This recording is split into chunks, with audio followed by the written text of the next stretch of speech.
साथियों, ये मॉनसून सत्र राष्ट्र के लिए ये बहुत ही गौरवपूर्ण सत्र है। ये मॉनसून सत्र राष्ट्र के लिए एक अपने आप में विजयोत्सव का रूप है।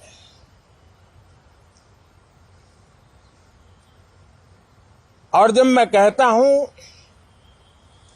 कि सत्र राष्ट्र गौरव और विजयोत्सव का सत्र है, तो सबसे पहले तो मैं पहली बार इंटरनेशनल स्पेस स्टेशन पर भारत का तिरंगा झंडा वहां लहराना, यह हर देशवासी के लिए गौरव की पल है। ये मॉनसून सत्र एक विजयोत्सव है।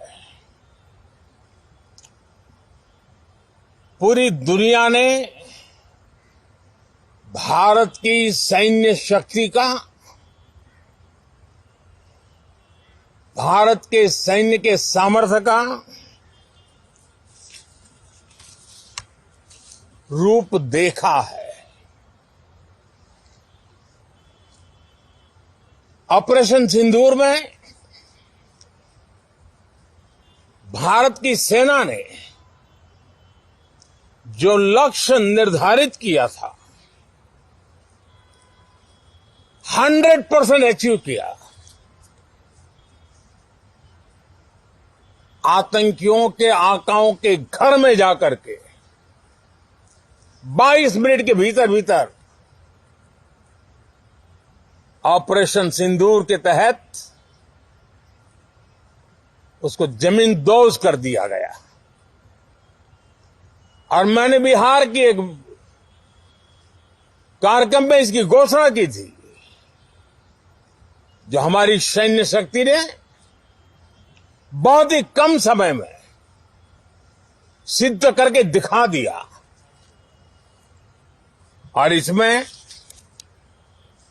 मेड इन इंडिया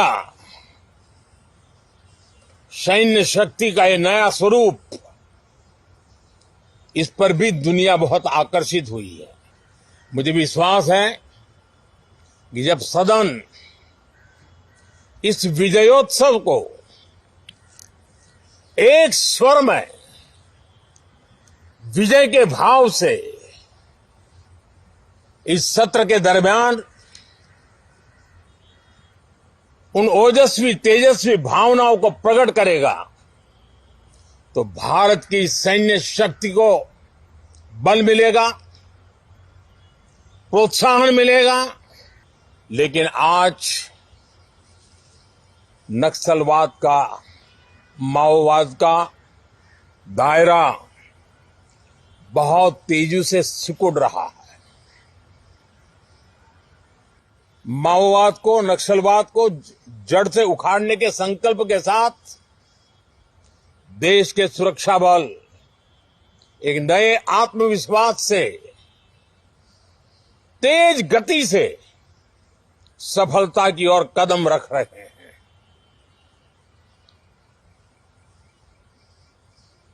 और मैं गर्व से कह सकता हूं,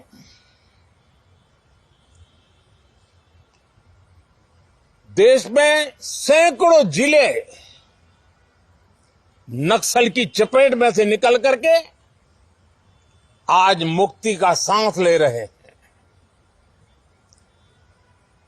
हमें गर्व है कि बम, बंदूक और पिस्तौल के सामने हमारा देश का संविधान जीत रहा है। पहलगाम की क्रूर अत्याचार, नरसंहार, पूरी दुनिया चौंक उठी थी। आतंकवादी और आतंकवादी के आके दुनिया का ध्यान उनकी तरफ केंद्रित हुआ था। और उस समय दल हित छोड़ करके देश हित में हमारे ज्यादातर दलों के प्रतिनिधि, ज्यादातर राज्यों के प्रतिनिधि विश्व भ्रमण किया, दुनिया के अनेक देशों में गए और एक स्वर से दुनिया के सामने आतंकवादियों का आका पाकिस्तान को बेनकाब करने का एक बहुत सफल अभियान चलाया। मैं आज राष्ट्रहित में किए गए इस महत्वपूर्ण कार्य के लिए उन सभी सांसदों की सराहना करना चाहता हूं, सभी दलों की सराहना करना चाहता हूं और उसने देश में एक सकारात्मक वातावरण पैदा किया। और मैं जरूर कहूंगा, राजनीतिक दल अलग अलग हैं, हर एक का अपना एक एजेंडा है, अपनी एक भूमिका है, लेकिन मैं इस वास्तविकता को स्वीकार करता हूं कि दल हित में मत भले न मिले, लेकिन देश हित में मन जरूर मिले।